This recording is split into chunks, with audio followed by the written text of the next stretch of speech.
This is Hidden Gems, where we break down what your past champions mean for your current revenue. We analyzed over 5,000 deals. Tune in to find out what that could mean for your team.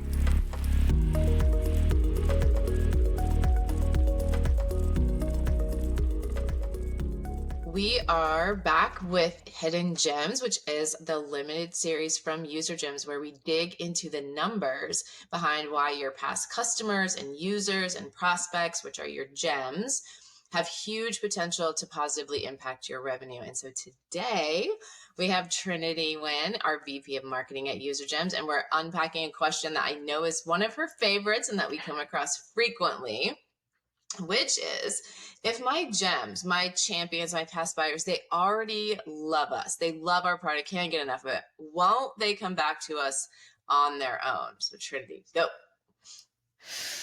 Where do I start? Okay, I'm gonna try to not make this a rant session. No, it's not a rant. This is great.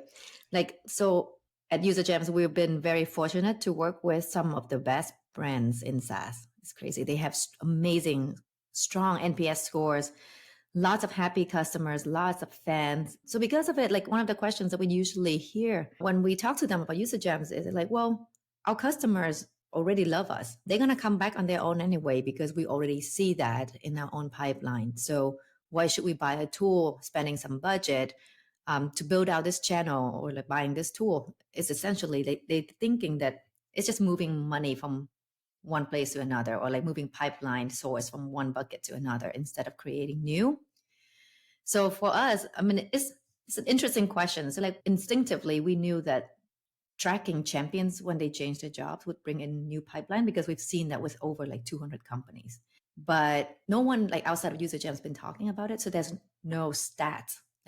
How big is this pipeline? Do the people really come back? How about the ones that don't? So we finally managed to convince our data scientist team to spend some time digging through all the data and give us some stats and analysis. So we look at data from 200 plus companies and thousands of ops. And from there, we did two things. The first one is we analyzed data from companies that are clear category leaders with very strong NPS scores. And two, we then looked for their key contacts who started new jobs more than 3 months ago, but were not captured in their Salesforce yet. So this means that these champions were already started new jobs more than 3 months ago without coming back on their own and buying again. So what we found is, even for these best of breed companies, 91% of their gems, so their previous champions, did not come back on their own, even after 3 months of starting their new jobs. 91%. That is a crazy stat, and obviously tons of implication for sales process.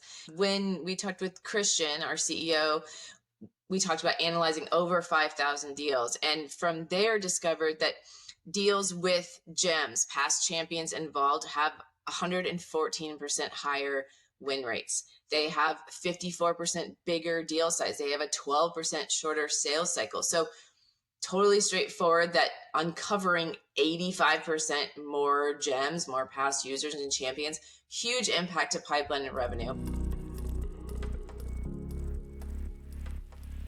So maybe the gems didn't come back within their first 3 months, but maybe that's because they just weren't ready to buy yet. So are they still a significant source of pipeline? What did we find?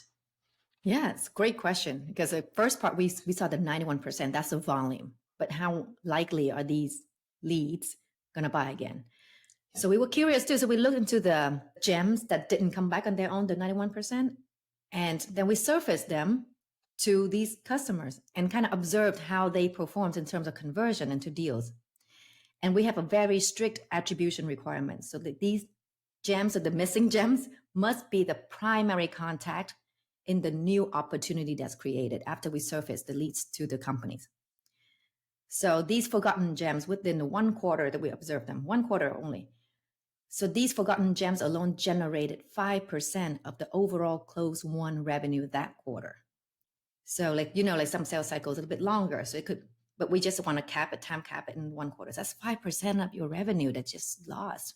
You wouldn't have gotten otherwise. So what you're saying is when we started working with these companies that already had high NPS scores, people already loved them, but when we started working with them and surfaced those hidden gems, those folks that UserGems found alone generated 5% of overall closed won revenue in that quarter. That's what you're saying, Yeah. right? Yeah. And these are the ones that started 3 months ago already. So these are not Yeah. just the overall user gems leads. This is just the forgotten gems, the one that you didn't capture. That you didn't pick up. Okay. So even if they don't always come back on their own, you give them a little nudge. Even after 3 months, they're still having a material impact on your revenue. And I think we have a story about this, right?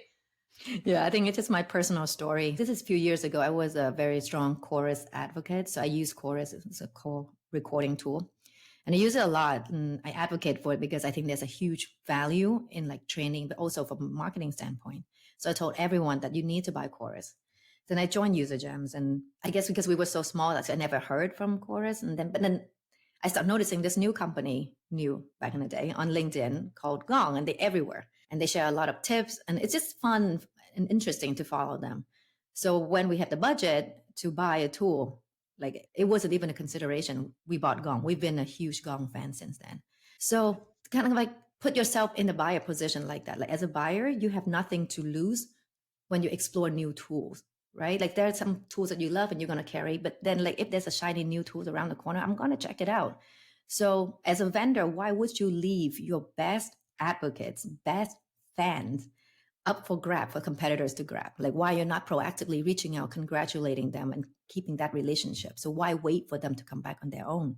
Yeah, that's a really good point. You don't have anything to lose. If we work from the assumption that they're all going to come back, then we may not put that much effort or priority into tracking or really trying to track them because we just assume that they're going to come back because they loved working with us before. And so, yeah, not only for sales and marketing, knowing that we need to keep effort on that group and ops that we need to keep clean data on that group, right? And I think now with the current environment in tech, every new purchase is getting so much more scrutiny. So even if you were already sold on a previous vendor, you're going to have to show due diligence, right? And so, as a vendor who was a favorite before, you want to get in there early and really cement that relationship. And I mean, because we've all seen that, like where you just described what just happened, where the champions come back on their own, but we've also seen the opposite happen where all of a sudden a previous customer, we may call them up after a year of being there and they've already working with a competitor and you're like,